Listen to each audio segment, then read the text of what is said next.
Vamos lá, pessoal. O tópico que eu vou falar aqui, rapidamente, também envolve ciência médica. Eu, como responsável por residência em anestesiologia aqui no Rio de Janeiro há mais de 15 anos, todo ano recebo dos meus R3 as monografias, que tanto o Ministério da Educação como a Sociedade Brasileira de Anestesiologia, via AMB, solicitam que, ao final do término de um curso de pós-graduação em lato sensu, que é a residência médica, que o médico residente apresente uma monografia. Isso sempre foi um grande desafio aqui no Rio de Janeiro. Todos os hospitais, eu acho que no Rio deve ser um dos locais no Brasil que mais tem hospitais grandes que tem residência. Talvez em São Paulo tenha ultrapassado algum tempo por conta de muitas fundações, santas casas, vamos dizer assim, mas os grandes hospitais federais estão no Rio e eu represento o Hospital Federal da Lagoa. E para a gente poder transformar essas monografias em algo publicável é sempre desafiador. Então não dá muito. A USP, por exemplo, eu soube, não tenho informação precisa, que eles pedem para o residente apresentar a monografia no segundo ano da residência, uma residência de 3 anos, para que no terceiro ano essa monografia válida, de bom nível e etc., já sirva para encaminhar esse estudante para um mestrado profissional, um mestrado estrito sensu clássico, ou até mesmo um doutorado, uma vez que o colega já é médico, e ele pode fazer o doutorado direto. Na Europa, não podemos esquecer, na Europa o médico ele é equivalente a um mestre. Então, o grande desafio nosso é publicar isso. Quais são os gargalos que a gente tem no serviço público no Rio? E eu acho que é o gargalo que tem no Brasil inteiro. Primeiro, é a comissão de ética, que hoje nós temos na Lagoa, mas muitos hospitais no Brasil não têm. Esse gargalo foi, em tese, resolvido com a Plataforma Brasil. A Plataforma Brasil é uma plataforma nacional do MEC, que objetiva que o residente não precisa necessariamente, o aluno, submeter a sua comissão de ética do hospital, mas pode submeter uma comissão de ética remota.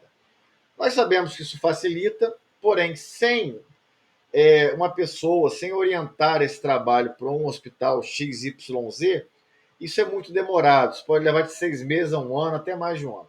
Então, isso dificulta um pouco e desestimula um pouco os residentes. Os residentes têm, assim como o médico, tem uma carga, uma massa teórica muito forte, muito grande. E no caso do residente, uma massa prática também muito grande. Então, a TCC ou monografia fica sempre em último plano. Então, lá no Hospital Federal da Lagoa, aqui, a gente tenta sempre estimular a publicação dessa TCC. Só que falamos em outras passagens que as publicações hoje ou custam dinheiro, ou eu preciso de uma novidade, ou preciso de algo realmente muito interessante, porque muitas coisas que nós temos aqui no Brasil já foram descritas em outros países. Inclusive inúmeros case reports que já foram publicados. É difícil hoje um anestesiologista ter um case report raro que nunca foi publicado em lugar nenhum. Não foi publicado na Índia, na China, na Indonésia e etc. Então, efetivamente, a gente acaba sugerindo aos colegas que façam um case report, uma vez que a revisão da literatura é algo muito simples e nem sempre é interessante. A SBA, por exemplo, não gosta.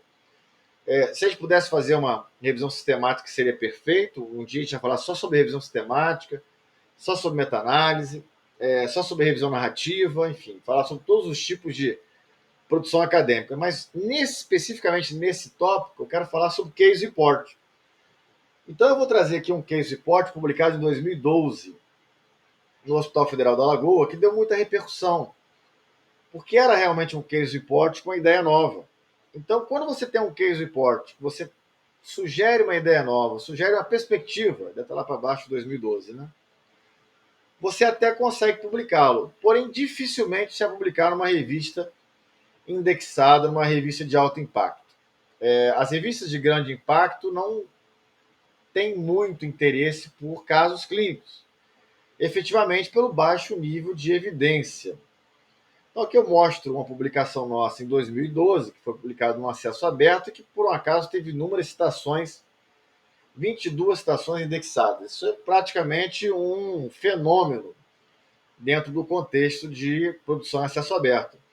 Mas é um tema que na época era muito controverso, que é a ressuscitação cardiopulmonar em posição prona, e que efetivamente ninguém recomendava, nenhum guideline da ACLS recomendava, e que o tempo foi passando e eles foram vendo que existiam situações nas quais efetivamente você não consegue virar o paciente tão rapidamente. E isso se tornou escancarado e claro na pandemia do Covid, que muitos pacientes estavam pronados e virar esse paciente em posição supina demanda um aparato humano absolutamente grande. E muitos pacientes, nos Estados Unidos, por exemplo, obesos, em posição prona, parando em posição prona, você tinha que virar esse paciente rapidamente. Então começou a se discutir muito a ressuscitação em posição prona, por isso esse artigo foi citado. Mas efetivamente os case reports não são muito valorizados. Eu recomendo aos residentes, às pessoas que querem publicar, começar com case report, começar com case report e literatura review. Tem muito mais valor você fazer um case e pegar todos os outros cases e adicioná-los do que efetivamente publicar um case só. Tá? Para não ficar longo o vídeo, só isso que eu tinha a dizer sobre case report por hora.